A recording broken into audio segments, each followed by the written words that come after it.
This is the Lone Crater YouTube. We hope this video helps.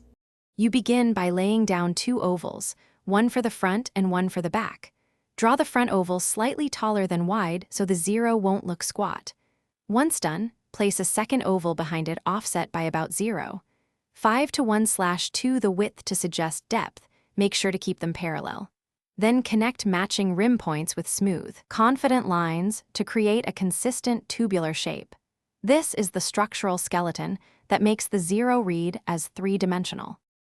Now refine the whole. Draw a smaller inset oval inside the front face, keeping a steady wall thickness so the ring reads solid. You should mirror that inset on the rear oval, matching scale and position so the inner void aligns in perspective.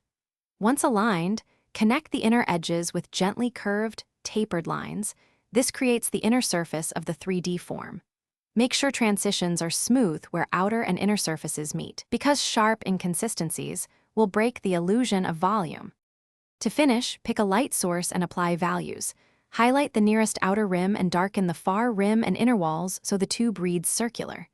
Blend a subtle gradient along the curved surfaces and add a cast shadow beneath to anchor the zero to the page. Once done, step back and check proportions. If depth looks off, nudge the rear oval or wall thickness. Troubleshooting tip: if the shape flattens, increase rim offset slightly and strengthen contrast between highlights and shadows. Thanks for watching. Consider subscribing if we helped you.